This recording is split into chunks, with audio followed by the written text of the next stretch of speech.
Hey guys, I'm back with a few more show tips. We had show tips where we talked about keeping everything interesting, having a very dynamic set, you're using peaks and valleys. But we also mentioned that we're going to need contingency plans and we're going to have to be engaging with the audience.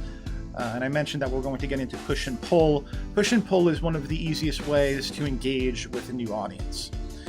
Because what you want to do is give them an attitude where you suck them in, you push them away, you suck them in again. So it's not just agreeable the whole time, because that's not fun. I mean, agreeable conversation might be fun, but it's very echo chambery, and no one's going to really be super entertained by it by just saying yes with you. That's not very fun. So instead of doing that, let's do some push and pull. Here's an example that I used to use, really easy one that I used to use. We used to want to get people to come to our merch table at the end of the show. We wanted, after we played, people and me to set the merch table. So we tried over and over again saying, hey, come check us out at the merch table after, we'll talk and everything. Weren't getting a great response from it. It wasn't bad. I mean, people would come over, but we wanted to experiment. So over a tour, we kept on trying new things, and we found one that worked like a week in. And then we used it, from then on, because you keep on hitting different areas, so you can keep on saying the same thing in different areas, and actually keeps working.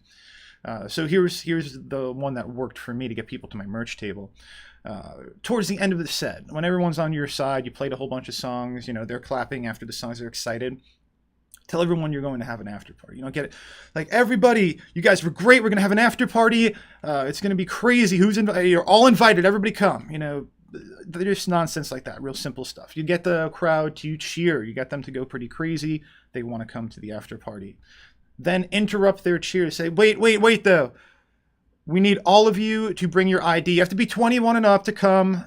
Sorry, it's just what has to happen. Watch them boo you, because a lot of people there at these shows generally aren't 21 and up, unless you're playing bar shows where they don't let you in unless you're 21 and up, and usually they'll let you in at 18. So we got a lot of boos when we would do that would kind of make the audience go against us. So, we pulled them in, we pushed them away. They started booing us, and, it's kind of funny because we knew what we were going to say next. So we would interrupt their boos, and we'd say, no, guys, don't worry. Just meet us at the merch table. We're going to make you all fake IDs. It's fine. Then the crowd starts clapping and laughing, and you have them on your side. You engage with them, and a lot more people came to our merch table after that. Not to get fake IDs, but to talk. They wanted to talk. They remember now that we said something about the merch table, rather than us saying, hey, if you want to later, we'll be there. Not as fun. So push and pull will help you with stuff like that. And, make your own ones up. You don't have to use the ones I'm telling you. When I do push and pull and I talk to artists, I'm usually making things up off the top of my head. At least that one I know works, and I've done before. And if you don't want to have such long ones, you want to have some set up for, say, if your guitar player breaks a string or your drummer bashes through a snare drum, remember that you should have some music going on behind any of this. So work out before you guys play, and you're making your contingency plans. Work out little things you could play with each other, whether it be the guitar and bass player, the drummer and guitar player. Leave someone out and keep on having little stuff you can play in the background. Try not to make someone do like a solo thing. We're there to see you guys play as a band. We want to see you interact as a band, even if something went wrong. So you have that set up. Now we want to add a little push-pull to that. I like one-liner push-pulls in those situations. One easy one to do is go to the lowest common denominator.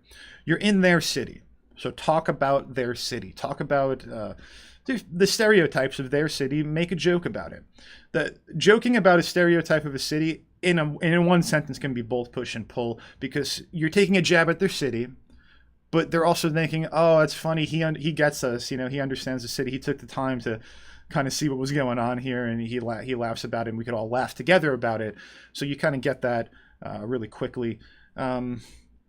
let's just I'll just give examples. They're going to be pretty lame. They're going to be the top of my head here. Examples of stereotypes of a city that we could go ahead and turn into like a little push and pull phrase. This is what comedians do too. Like when they're trying to warm up a crowd, they get you on their side. They usually hit where they're from first, or some sort of lowest common denominator thing. So let's do Austin. I'm in Austin. A lot of cities have a lot of funny stereotypes, but Austin's a good one, man, because Austin has such a hipster type of thing going on, and it's in Texas. So you're thinking it's going to be like cowboys and trucks and horses, and it's hipster. It's like bicycles and dudes with man buns, and so it's a different story. So make a hipster joke. You're not officially from Austin until you spent your entire morning trying to convince people that gluten-free food doesn't suck. That's not funny in Washington. It's hardly funny in Austin, but it's definitely not funny in other areas. But the jab of it is good. In Austin, here's another stereotype: is that everybody works in tech, and almost everybody freelances too. It's such a gig economy in Austin. So make a joke about that. Austin is the only place where you could work for Uber Eats and still say you freelance in tech. Come up with your jokes. It's actually fun to do if you're on tour with your friends, with your band, and you're going venue to venue. You're in the van and you're going, this is where we're going next. We looked up some stereotypes. We're joking about it. Now we're actually seeing the city. We're seeing what's real and what is just, what the nonsense people say about a city, and come up with a few. That's going to be, really helpful for you if something goes wrong. Or you can add it into the banter of your set. You might want to be funny as a band. And you don't have to be funny. It doesn't always have to be that. If you're a serious band, I insist that you don't do this. Don't try to be funny if you're not. But if you're a fun type of band, you're entertaining. Maybe you're indie rock, you're pop, you're pop punk. Even a lot of punk bands can pull this off because it's a really kind of cool thing to do. It's fun that way. But if you're like a death metal band, I understand that this isn't funny. It's not the type of thing. It just takes you out of character. Don't do it. But come up with your own push and pull. You can come up with other things. You don't have to make people laugh. You can come up with other stuff that is engaging to the audience. That's my thoughts on that. Make sure you have contingency plans. Here's a way to do it. Just think about pushing and pulling, the mentality of that. And let me know if this helped you. Please like the video, share it, and subscribe on Facebook. And I will be back with another talk soon.